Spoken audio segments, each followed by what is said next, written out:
Class 7th और environment, ये आपकी ज्योग्राफी की बुक है। इसके 2 लेसन्स मैं पहले ही आपको करवा चुका हूँ। आज हम देखने वाले हैं इसका lesson number 3।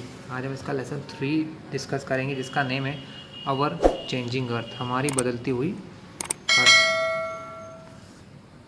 The lithosphere is broken into a number of plates known as lithosphere plates. मतलब जो लिथोस्फीयर यानी कि जो हमारी ज़मीन है, अर्थ की जो लैंड है ना, ये बहुत सारे छोटे छोटे प्लेट्स में टूटा हुआ है ना, बहुत सारे प्लेट्स में बटा हुआ है, जिनको लिथोस्फीयर प्लेट्स कहते हैं। You will be surprised to know that these plates move around very slowly. ये जो प्लेट्स हैं वो एक दूसरे के ऊपर मूव कर रही हैं, just a few millimetres each year, थोड़ा थोड़ा हर साल। This is because of the movement of the molten magma inside the अर्थ। ऐसा क्यों होता है? क्योंकि हमारी जो अर्थ है उसके अंदर पिघला हुआ मैग्मा है, ठीक है, उसकी वजह से ये जो प्लेट्स होती हैं वो शिफ्ट हो रही हैं। सुनो, कुछ ऐसा समझिए कि हमने बात करी यहाँ पर लिथोस्फेरिकल प्लेट। लिथोस्फेरिकल प्लेट का मतलब ये है कि जैसे ये हमारी अर्थ है, हमारी अर्थ कैसी होती है? स्फेरिकल होती है। तो इसके नीचे ऐसे मान के चलिए ऐसी ऐसी प्लेट्स होंगी। क्या होंगी? ऐसी ऐसी प्लेट्स हैं, एक के नीचे एक ऐसी प्लेट्स बनी हुई हैं। वो प्लेट धीरे धीरे खिसकती रहती हैं, मूव करती रहती हैं। तो सुनिए यहाँ पर क्या होता है, ये जो प्लेट्स होते हैं, मैं थोड़ा सा प्रॉपर नहीं बना पा रहे हम लोग, तो ऐसी जो प्लेट्स होती हैं वो आगे पीछे होती रहती है, निकलती रहती हैं, आगे पीछे चलती रहती हैं। इनको लिथोस्फेरिकल प्लेट कहते हैं, है ना।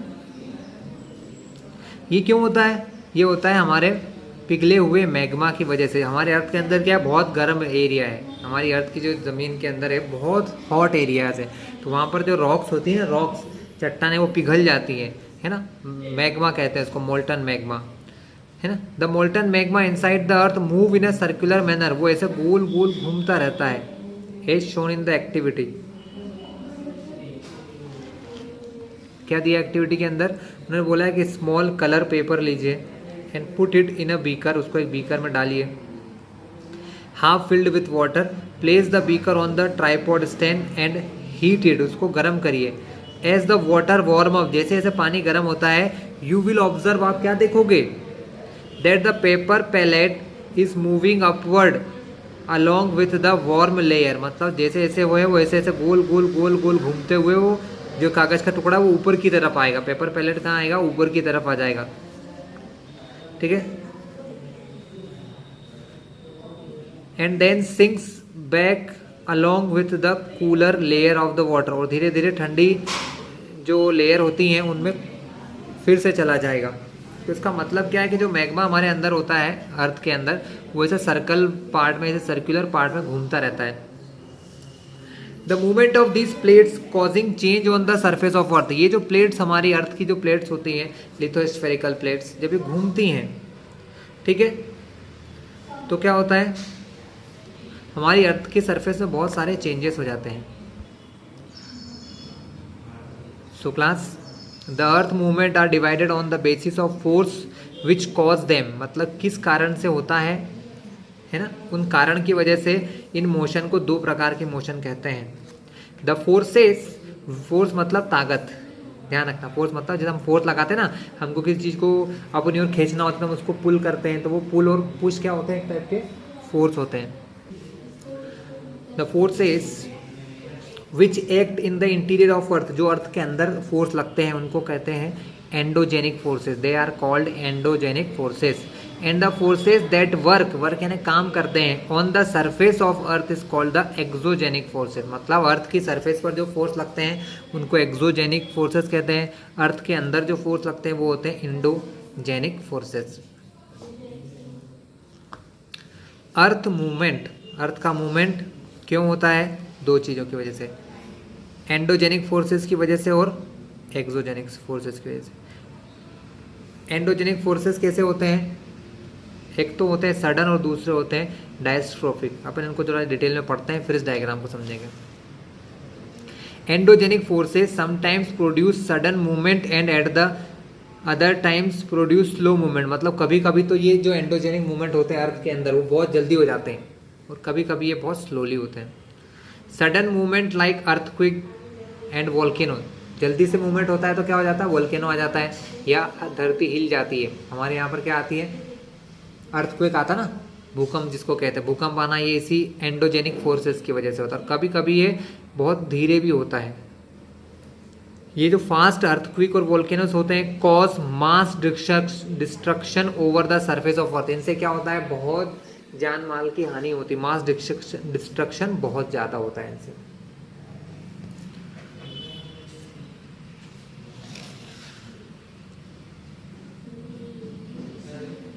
अब volcano is a went, volcano क्या होता है, यहाँ पर एक वर्ड आया था वोल्केनो, आपने नाम सुना ही होगा, है ना, हिंदी में से ज्वालामुखी कहते हैं। वोल्केनो क्या होता है, एक किसी जगह से ऐसा एक ओपनिंग हो जाती है जिसमें से गैस, हॉट गैसेस, हॉट लावा, है ना, ये सब चीज़ें इसमें से अपने आप बाहर आती है, अपने आप ही इसमें से बाहर निकलने लग जाती हैं। तो अब volcano is a went, opening होती है, क्या होती है वोल्केनो, एक प्रकार की ओपनिंग होती है इन द अर्थ क्रस्ट, मतलब ज़मीन के ऊपर एक कुआं कैसा होता है हमारा, जिसके अंदर हम पानी भरते हैं, वेल, कुआं, उस टाइप से कोई बहुत बड़े छेद में से क्या निकलता है, विच मोल्टन मटेरियल इरप्ट सडनली, जिसमें से मोल्टन मटेरियल बाहर निकलने लग जाता है। क्या निकलने लग जाता है बाहर, मोल्टन मटेरियल, लावा जो है वो बाहर निकलने लग जाता है ना। मोल्टन मटेरियल को जनरली हम लावा कहते हैं, ठीक है। मोल्टन यानी पिघला हुआ। हमारी जो चट्टाने हैं ना, जो पत्थर होता है, उनको अर्थ के अंदर इतनी गर्मी होती है कि वो पत्थर अर्थ के अंदर पिघल जाते हैं, पानी की तरह हो जाते हैं, वहाँ से फिर फोर्स से बाहर निकलते हैं। अब ये जो वर्ड है एंडोजेनिक, इसका नाम क्या हुआ, एंडो का मतलब होता है इनसाइड और एक्सो का मतलब होता है आउटसाइड। जेनिक मतलब ओरिजिन, ओरिजिन यानी कहाँ से बनते हैं। तो एंडोजेनिक वर्ड जो हमने इससे पहले यूज़ किया था कि एंडोजेनिक वर्ड है और ये एक्सोजेनिक है, तो एंडोजेनिक का मतलब पृथ्वी के अंदर से बनने वाले फोर्स, कौन से, पृथ्वी के अंदर से बनने वाले, और एक्सोजेनिक मतलब जो पृथ्वी के बाहर से बनते हैं, सरफेस पर बनते हैं। ये देखिए इस प्रकार का वॉल्केनो होता है, ये हमारी पृथ्वी के नीचे की चीज़ें हैं। मान लो कोई छोटी सी पठारी या पहाड़ सा है, तो यहाँ से जो लावा रहता है गरम गरम, वो यहाँ से बाहर इनसे निकलता है, बहुत सारी गैसेस निकलती हैं, एशेस, धुआं, बहुत सारा चीज़ें निकलती हैं इसमें से बाहर, ठीक है। फिर ये लावा क्या करता है, ऐसे पिघल पिघल के ऐसे ही बन जाता है, जिससे कि पहाड़ी बन जाती है, कहीं पर चीज़ें बहुत अच्छी हो जाती, कहीं पर चीज़ें बहुत ख़राब हो जाती है। ये हमारी ज़मीन है, जब लावा निकलता है तो ढेर सारा निकलता है, तो वो इतना बड़ा एरिया जैसे पहाड़ बना दिया छोटा सा, ठीक है। तो इस प्रकार की चीज़ें होती रहती हैं। और उसी टाइप से व्हेन द लिथोस्फेरिक प्लेट, मतलब जो अर्थ के अंदर प्लेट है, जब ये मूव होती हैं, है ना, the surface of earth vibrate, हमारी धरती कांपने लगती है, अर्थ की सरफेस वाइब्रेट होना यानी कांपना। The vibration can travel all round the earth, ये वाइब्रेशन इतने बड़े होते हैं कि पूरी पृथ्वी हिल जाती है, ऑल अराउंड द अर्थ, पूरे अर्थ पर होने लग जाते हैं। These vibration are called earthquake, इन्हीं वाइब्रेशन को हम कहते हैं अर्थक्वेक या भूकंप कहते हैं ना, कहीं धरती हिल रही है, भूकंप आ गया है कहीं, कभी कभी ये अर्थक्वेक इतना स्ट्रांग होता है बच्चों कि बिल्डिंग की बिल्डिंग गिर जाती है, बहुत तेजी से होता है, कभी कभी थोड़ा धीरे होता है। The place in the crust where the movement start is called the focus, मतलब ये चीज़ें जहाँ से चालू होती हैं उसको फोकस कहते हैं। ये मूवमेंट जो होते हैं अर्थ की, हमारी ज़मीन के अंदर जहाँ से चालू होते हैं उस पॉइंट को फोकस कहा जाता है। The place on the surface above the focus is called is epicentre, और अर्थ के ऊपर जहाँ पर जिस जगह के नीचे फोकस होता है उसको एपिसेंटर कहा जाता है, ठीक है। Vibration travel outward from the epicentre as wave, वो वेव के तरंगों के फॉर्म में, जैसे मान लो यहाँ से क्या हुआ, यहाँ से ये यहाँ से क्या हुआ स्टूडेंट्स, फोकस है, यहाँ से वाइब्रेशन हुए, यहाँ से कोई वाइब्रेशन हुआ, और वो वाइब्रेशन ऐसे गोल गोल गोल गोल, जैसे आपने पानी के अंदर कभी पत्थर मारा है, आप जब पानी के अंदर पत्थर मारते हैं, जब वाटर के अंदर कोई पत्थर मारते हैं, तो जहाँ पत्थर मारते हैं वो उसका क्या हो जाता है सेंटर, फिर वहाँ से पानी की लहरें ऐसे ऐसे चलती हैं गोल गोल, सभी ने आई थिंक देखी होंगी, ऐसे लहरें चलते चलते आखिरी में कहाँ चली जाती हैं, वो तालाब के आखिरी कोने में जाके रुकते हैं। तो इस प्रकार की वेव्स भी अर्थ के अंदर से निकलती हैं और जहाँ जैसे जैसे वो आगे बढ़ती जाती है वो जगह हिलने लग जाती है, वाइब्रेशन होने लग जाते हैं और अर्थ हिलने लग जाती है। इसी को अर्थक्वेक कहते हैं। Greatest damage is usually closest to epicentre. जहाँ से ये चालू होता है, तो चालू कहाँ से होता है? फोकस या एपिसेंटर से। वहाँ पर इसकी ताकत बहुत ज़्यादा होती है और जैसे जैसे हम आगे बढ़ते जाते हैं, जैसे जैसे हम क्या करते हैं स्टूडेंट, और आगे बढ़ते जाते हैं, मतलब जैसे जैसे भूकंप दूर होता जाता है उसकी पावर धीरे धीरे कम हो जाती है ना। Earthquake decrease away from the centre. Clear है क्लास? तो अर्थक्वेक और वोल्केनो दोनों मैंने आपको समझा दिए। यहाँ कुछ और एक्स्ट्रा जानकारी दी, देखते हैं। एक एक्टिविटी करने को बोला है, करिएगा आप लोग। Take a container, fill it with water and close it with a lid. Put the water to the boil. Now put some piece, spoon and beads on the top of the lid.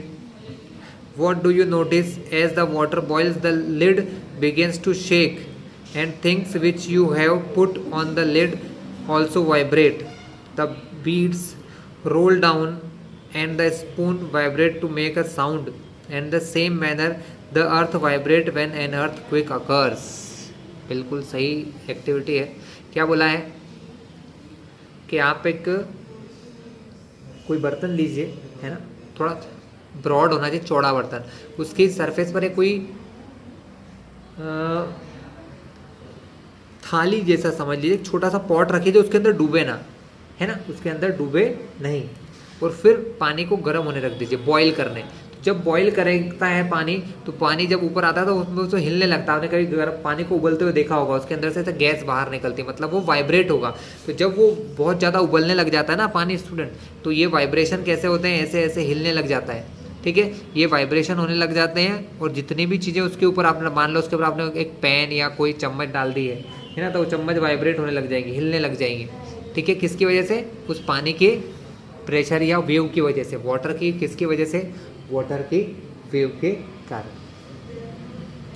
तो ये कुछ normal से example देके समझाया जा रहा है। There are 3 types of earthquake wave. कितने टाइप की अर्थक्विक वेव होती है? 3 टाइप की। फर्स्ट, पी वेव्स और लॉन्गिट्यूडनल वेव्स, एस वेव्स और ट्रांसवर्स वेव, और एल वेव्स और सरफेस वेव। 3 प्रकार की वेव होती है। पी यानी लॉन्गिट्यूडनल, एस यानी ट्रांसवर्स, एल यानी सरफेस वेव्स, ठीक है। आपको एक होमवर्क दिया जा रहा है यहाँ पर, बुक में से ये कहा गया है कि इन तीनों प्रकार की वेव के बारे में जानकारी आपको इनसाइक्लोपीडिया मतलब नेट से फाइंड करके आपको बताना है। आगे देखते हैं स्टूडेंट्स क्या क्या गिवन है हमको। यहाँ पर एक डायग्राम दिया है। डिस्ट्रक्शन कॉज्ड, कॉज्ड मतलब कारण, destruction caused by an earthquake इन गुजरात। गुजरात में बहुत सालों पहले बेटा एक बहुत खतरनाक अर्थक्वेक आया था, कई सारी बिल्डिंगें गिर गई थी, है ना। तो ये उसी का एक नज़ारा, एक फ़ोटो दिखाई गई है। तो डिस्ट्रक्शन यानी तोड़फोड़, बुरे काम, है ना। तोड़फोड़ यानी कि अर्थक्वेक की वजह से जो तोड़फोड़ हुई है गुजरात में, बिल्डिंग देखो कैसी हो गई है, गिर रही है, यहाँ पर मलबा ही मलबा पड़ा हुआ है। तो ये चीज़ होती है। Although earthquakes can not be predicted, मतलब अर्थक्वेक को कोई बता नहीं सकता कि कब आएगा, क्योंकि ये तो नेचर के ऊपर डिपेंड करते हैं कि नेचर अर्थ के अंदर क्या हो रहा है। हम रोज़ तो देखते नहीं है कैमरा लगा के, है ना, नहीं कोई देखता है ना। तो ये प्रिडिक्शन कोई नहीं कर सकता अर्थक्वेक कब आएगा। But the impact can certainly be minimise, लेकिन हम इसके इम्पैक्ट को, इम्पैक्ट मतलब इसके असर को, इम्पैक्ट यानी इसके असर को मिनिमाइज यानी कम कर सकते हैं। क्या कर सकते हैं स्टूडेंट? मिनिमाइज कर सकते हैं, कम कर सकते हैं। If we are prepare beforehand, मतलब इसके आने से पहले अगर हम तैयारी करें तो। Some common earthquake prediction method adopted locally by people include studying animal behaviour, fish in the pond get agitated, snakes come to the surface. मतलब कुछ लोग जो पुराने हैं उनका कहना यह है कि जैसे कि कहीं क्या होता है, एनिमल का बिहेवियर चेंज हो जाता है। एनिमल अपने एनिमल्स को छोटी छोटी चीज़ों के वाइब्रेशन फील होते हैं स्टूडेंट। हमको जो वाइब्रेशन फील नहीं होते हैं वो छोटे छोटे वाइब्रेशन ज़मीन के अंदर रहने वाले जीवों को होते हैं। जैसे कि ज़मीन के अंदर फिश रहती है ना, और स्नेक जो ज़मीन के अंदर रहते हैं, इनको पहले ही पता चल जाता है कि कुछ ना कुछ होने वाला है, तो वो वाइब्रेशन समझ के ऊपर आ जाते हैं। तो इन चीज़ों से पुराने लोग समझ जाते थे कुछ ना कुछ अजीब सा होने वाला है, सांप बाहर आ रहे हैं, मतलब शायद अर्थ के अंदर कुछ हलचल हो रही है। तो ये चीज़ों से इनको पहले ही पता चल जाता था। तो अर्थक्वेक एक बहुत पहले हमारे देश में भुज नाम की जगह है, गुजरात स्टेट में, वहाँ पर बहुत ही खतरनाक आया था जिसने बहुत सारा डिस्ट्रक्शन किया था, उसको पढ़ते हैं। अर्थक्वेक हिट्स भुज, मतलब अर्थक्वेक कहाँ आया है? भुज, भुज में अर्थक्वेक आया है। A massive earthquake measuring 6.9 on Richard scale, मतलब रिचर्ड स्केल होता है स्टूडेंट जिस पर हम क्या नापते हैं, या रेक्टर स्केल भी कहते हैं इसको, रेक्टर या रिचर्ड स्केल। इस पर अर्थक्वेक को नापा जाता है कितना पावरफुल था, जिसकी पावर 6.9, जो कि बहुत ज़्यादा बड़ी बात है स्टूडेंट। इसको हो गए 20 ईयर, देखिए 26 जनवरी 2001 को आया था, 20 साल पहले, और भी ज़्यादा हो गए, 20 से भी ज़्यादा ईयर हो गए, है ना, जब आप हम लोग सब छोटे छोटे रहे होंगे। ठीक है, कई बच्चों का तो यहाँ पर बर्थ भी नहीं हुआ होगा जो इस 7th क्लास में भी पढ़ रहे हैं। स्कूल वर्स्ट अफेक्टेड, इतना खतरनाक था स्टूडेंट कि बहुत सारी चीज़ें बंद हो गई। School worst affected, at least 971 student and 31 teachers are feared to have lost their lives following the collapse of school building, मतलब इतने लोगों की लाइफ, इतने बच्चे और इतने टीचर्स की लाइफ फिनिश हो चुकी थी। ठीक है, fire in the city, hundreds of fire started as charcoal cookers overturn, मतलब क्या होता है, फैक्ट्रीज जो रहती है ना उनके अंदर चारकोल की कुकर्स रहती हैं जो फैक्ट्री में अच्छे काम के लिए यूज़ करते हैं, लेकिन जब ऐसा कुछ हो जाता है तो वो हमारे लिए और बुरे बन जाते हैं। तो जो चारकोल की फैक्ट्रियाँ थी वहाँ उसमें आग लग गई और पूरी सिटी जलने लगी। Emergency declared in quick zone, जल्दी से प्रेसिडेंट ने उस जगह को इमरजेंसी बना दिया। क्या बोलने लगे कि वहाँ पर इमरजेंसी है, इमरजेंसी मतलब वहाँ पर सेना, हमारी जो आर्मीज है वो सब जाके हेल्प करती हैं, लोगों की मदद करती हैं, क्योंकि ये इमरजेंसी थी, है ना, इसमें किसी का कोई बस नहीं चलता, किसी की वजह से नहीं हुआ था। CM's appeal to the centre, Gujarat appeals for the financial help, the chief minister of Gujarat has launched an appeal for the centre deal with the disaster, मतलब उन्होंने CM जो वहाँ के उस समय के थे उन्होंने ये घोषणा करी थी, ये अपील करी थी या मदद मांगी थी देशवासियों से और जो हमारी गवर्नमेंट होती है उनसे। गवर्नमेंट मतलब CM तो खुद गवर्नमेंट है, लेकिन CM सिर्फ गुजरात के गवर्नमेंट, एक हमारे जो देश के गवर्नमेंट होती है जिसको कहते हैं कि जो हमारे प्राइम मिनिस्टर होते हैं, उनसे उन्होंने हेल्प मांगी थी।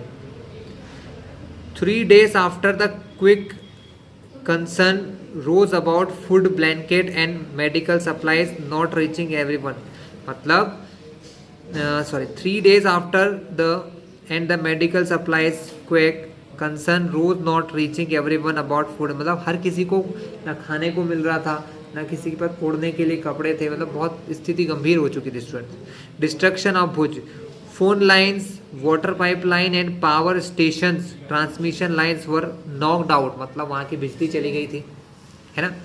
इसके अलावा वाटर पाइपलाइन फूट चुकी थी, इसके अलावा फ़ोन लाइन्स जो ज़मीन के अंदर रहती वो सब वायर टूट गए थे, तो कोई कनेक्शन नहीं हो रहा था वहाँ पर। ठीक है, एक बहुत ही ड्रेस्टिक घटना थी हमारे देश के लिए जो बहुत ही ज़्यादा बुरा था। Read the earthquake, a case study given in the form of headlines that appeared in the newspaper after the quake. Arrange the events in the right sequence of their happening, मतलब कौन सा काम पहले हुआ होगा इसको पहले लिखना है आपको, कौन सी सबसे पहले, तो ये पता चला होगा, फिर क्या क्या हुआ आपको लिखना है एक लाइन से। Imagine if a quake suddenly shock in the middle of the school day, where would you go for safety, तो आप कहाँ जाओगे सेफ्टी के लिए। अगर ऐसा होता है कि कभी आपके स्कूल में अर्थक्वेक आ जाए बिल्कुल मिडिल में, तो आप क्या करेंगे। सबसे अच्छा तरीका होता है स्टूडेंट कि ओपन प्लेस में चले जाना चाहिए स्कूल। जब भी अर्थक्वेक आता है आपको खुले मैदान में चला जाना चाहिए, क्योंकि बिल्डिंग भी गिर सकती है आपके अंदर, उस बिल्डिंग के अंदर हम दब सकते हैं। तो आपको क्या करना चाहिए, go on open places, open place में चला जाना चाहिए। चलिए, बहुत अच्छी इन्फॉर्मेशन दी है। An earthquake is measured with a machine called a seismograph. एक मशीन बनाई है हमारे साइंटिस्ट लोगों ने जिनका नाम है मशीन का सीस्मोग्राफ, जो क्या करती है, अर्थक्वेक को नापती है। The magnitude of the earthquake is measured on the Richter scale. An earthquake of 2.0 और less can be felt only a little, मतलब जिसकी पावर 2.0 तक होती है, रेक्टर स्केल पर जिसकी पावर 2.0 तक होती है वो थोड़ा सा नॉर्मल सा होता है, उससे कोई फ़र्क नहीं पड़ता है, चलता है। लेकिन अगर 2.5 से ज़्यादा होता है तो प्रॉब्लम कर सकता है। An earthquake over 5 can cause damage, मतलब 5 से ऊपर का जो होता है वो डैमेज कर सकता है। फ्रॉम थिंग्स फॉलिंग, मतलब इससे चीज़ें गिरने पड़ने लग जाती है, बिल्डिंग्स गिर सकती हैं। अ 6.0 और higher magnitude is considered very strong and 7.0 is classified as the major earthquake. अगर कहीं पर 7 पावर का अर्थक्वेक आ जाए तो वो बहुत ही पावरफुल होता है। अब देखिए हमारे यहाँ कितने पावर का आया था, 6.9, लगभग वो 7 के बराबर ही। इसलिए इतनी प्रॉब्लम्स हो गई थी भुज में कि लोग, जनता वहाँ की अस्त व्यस्त हो गई थी। ठीक है, earthquake preparations, where to take shelter during an earthquake, safe spot, under a kitchen counter, table और desk against in inside corner of wall, मतलब दीवार के नीचे किसी जगह पर बैठ सकते हैं आप। सेफ स्पॉट ये है, under a kitchen counter, kitchen का जो स्टैंड होता है ना उसके नीचे बैठ सकते हैं। Stay away from home, stay away from, जहाँ जहाँ आग लग सकती है उनसे दूर हो जाइए। Fire place area around chimney, window, खिड़कियों से इनसे दूर हो जाइए। एंड शेटर इंक्लूड मिरर, कांच से दूर हो जाइए। एंड पिक्चर फ्रेम, ये सब चीज़ें गिर सकती हैं, हमारे सिर के ऊपर लग सकती है हमें, है ना। Be prepared, spread awareness amongst your friends, सभी लोगों को इसके बारे में बताइए। And family members and face any disaster confidently, मतलब कोई भी दुर्घटना को डरिए मत उससे, उसका सामना कीजिए, क्योंकि इन पे हमारा बस नहीं होता, ये नेचर के देन है ना, अर्थ के अंदर होती है ये। तो उसके लिए तैयार रहें, मेंटली भी और फिजिकली भी। दिमाग अपना शांत रखें, घबराएं ना। कुछ लोग घबराहट में ही फिनिश हो जाते हैं, उनको हार्ट अटैक ऐसी बीमारी हो जाती है, उस समय डर जाते हैं, तो ऐसा नहीं होना चाहिए। Major land forms, the landscape is being continuously worn away by 2 processes, weathering and erosion. Weathering is the breaking up the rocks on to earth surface. Weather से क्या होता है, मौसम से क्या होता है, चट्टाने जो होती हैं वो टूटती रहती हैं। And erosion is the wearing away the landscape by different agent, मतलब इरोजन यानी सॉइल जो है, मिट्टी जो है वो धीरे धीरे बहने लग जाती है। जैसे वाटर, हवा, पानी से क्या होता है, जब बारिश में पानी बहुत ज़्यादा होता है तो जो मिट्टी नदियों के किनारे होती है वो नदी के अंदर चली जाती है ना, नदियों के अंदर वो मिट्टी चली जाती है। हवा से भी तूफान आते हैं तो पानी एक जगह से दूसरी जगह उड़ जाता है। The eroded material is carried away और transported by water, wind and eventually deposited, और वो कहीं ना कहीं जाके जमा हो जाता है। This process of erosion and deposition create a different landform, जिससे एक नई चीज़ बन जाती है, इससे एक न्यू चीज़ बन जाती है। जैसे बहुत सारी मिट्टी अगर एक जगह से दूसरी जगह चली जाएगी तो वहाँ पर क्या होगा, थोड़ा सा एरिया ऊंचा हो जाएगा। कैसा हो जाएगा, जैसा कि एरिया कैसा हो जाएगा, थोड़ा सा हाइट पे आ जाएगा स्टूडेंट। कैसा आ जाएगा, हाइट पे। देखिए मैंने आपको ये समझाया था मैग्मा, कि अगर अर्थ से मैग्मा निकलता है वो शुरू में तो गर्म रहता है, लेकिन जब अर्थ की सरफेस पर आता है धीरे धीरे ठंडा होता है, कूल डाउन होता है। जब वो कूल डाउन होता है तो उससे बहुत बार पहाड़ियाँ बन जाती हैं, है ना, ऐसे पहाड़ जैसे क्रिएट हो जाते हैं ऊपर ऊपर से। तो ये चीज़ें भी होती हैं बहुत जगह।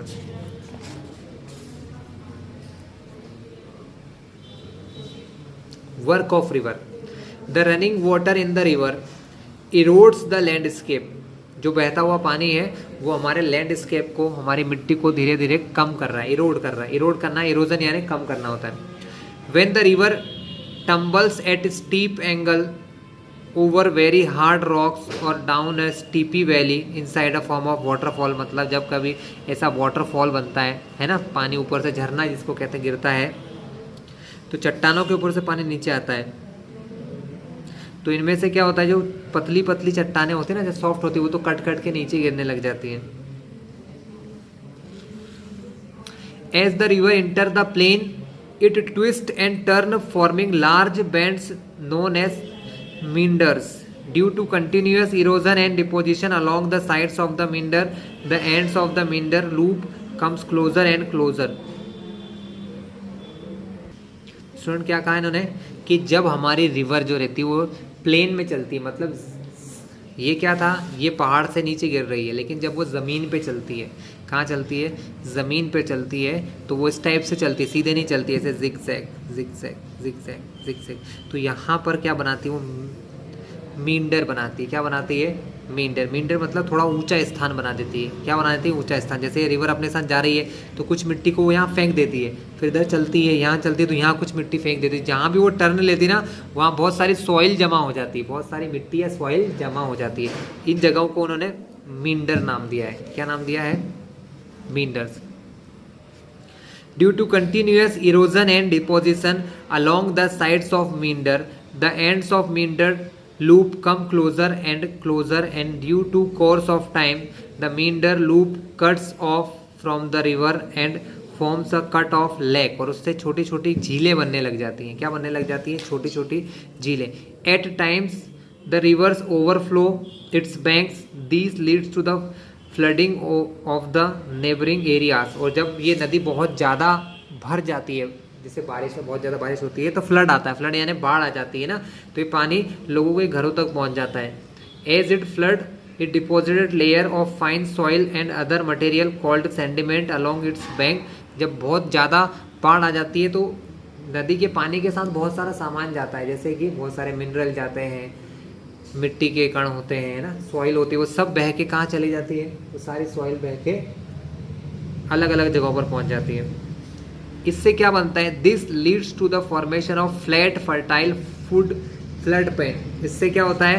कहीं पर गड्ढे होते हैं या ऐसे बिल्कुल प्लेन सा बन जाता है, जिसको फ्लड प्लेन कहा जाता है, मतलब एक मैदान बन जाता है। स्टूडेंट क्या बन जाता है?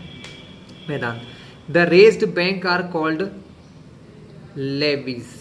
As the river approaches the sea, जैसे जैसे रिवर सी की तरफ जाती है, the speed of the flowing water decreases, और पानी की स्पीड धीरे धीरे कम हो जाती है। एंड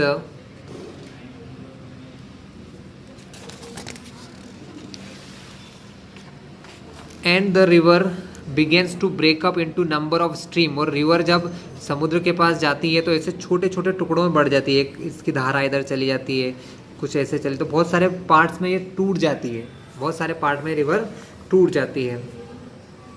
और इन सारी लाइन को कहते हैं डिस्ट्रीब्यूटरीज। इनको क्या कहते हैं? ये सब जो नदियाँ जो बहुत सारे छोटे छोटे पार्ट में टूट जाती हैं, इसको डिस्ट्रीब्यूटरीज कहते हैं। The river become so slow that it begins to deposit its load. मतलब इतना, मतलब नदी का पानी इतना धीरे धीरे बहता है कि जो भी नदी के पानी में मिट्टी के कण आते हैं, सॉइल आती है, मिनरल आते हैं, वो वहीं जमने लग जाते हैं। Deposited its load. Each distributary forms its own mouth, the collection of sediments from all the mouth from a delta. और जितनी भी चीज़ें यहाँ पर आती हैं नदी के साथ बह के, वो यहाँ पर एक डेल्टा बना लेती है। स्टूडेंट क्या बना लेती है? डेल्टा। मतलब ऐसी जगह जिसके चारों ओर पानी ही पानी होता है। क्या होता है? जिसके चारों ओर वाटर ही वाटर होता है, डेल्टास बना लेते हैं। ठीक है, एक काम आपको और बोला गया है, find out the names of the few river of the world that form a delta.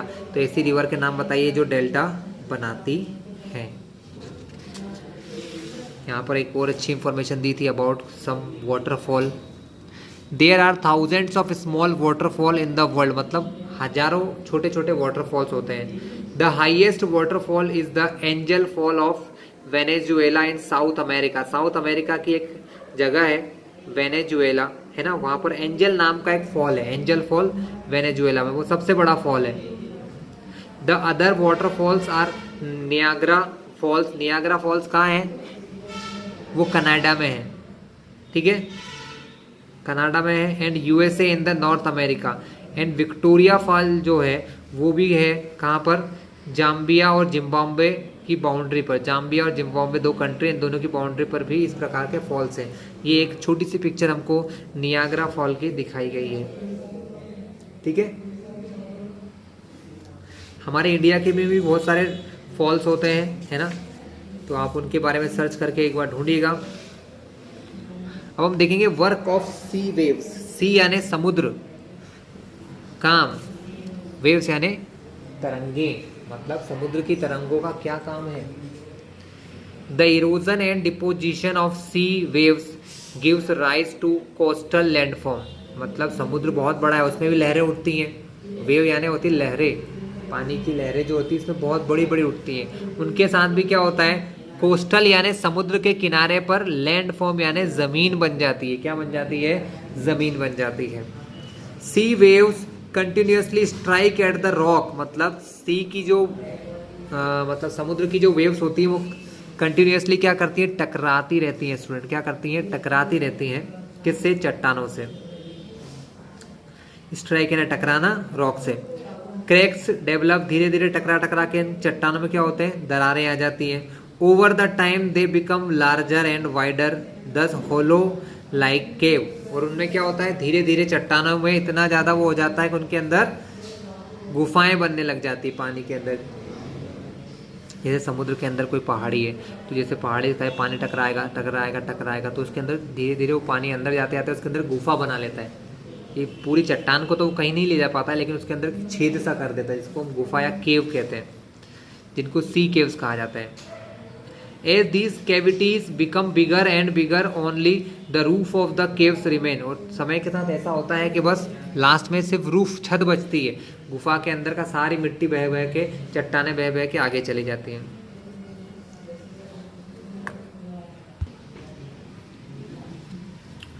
As these cavities become bigger and bigger and only the roof of the caves remain, thus forming a sea arc, उसको हम कहते हैं sea arc। जब गुफा बहुत ज़्यादा बड़ी हो जाती है, उसमें सिर्फ छत बचती है, तो उसको sea arc कहते हैं। स्टूडेंट क्या कहते हैं? sea arc। Further erosion breaks the roof and only walls are left, कुछ समय बाद क्या होता है? छत भी टूट जाती है समुद्र की लहरों से, और सिर्फ चट्टानों की दीवारें बचती हैं। क्या बचती हैं? चट्टानों की दीवारें। ऐसा समझिए स्टूडेंट कि मान लो कि ये कोई पहाड़ी थी समुद्र के अंदर, यहाँ बहुत सारा पानी है, समुद्र की लहरें धीरे धीरे से टकराती हैं, इससे टकराती हैं, इससे टकराती है, उसके अंदर छेद कर देती है, तो वो गुफा बन जाती है। पानी फिर इस गुफा के अंदर से निकलने लगता है। कुछ समय बाद ये गुफा बड़ी होती जाती है, बड़ी होती जाती है, और वो सिर्फ इतनी सी जगह बचती है। और उसके कुछ समय बाद ये वाटर की जो लहरें होती है, पानी की जो वेव्स होती हैं, वो इसको पूरी तरीके से तोड़ देती हैं, और सिर्फ ऐसे दीवारें बचती हैं।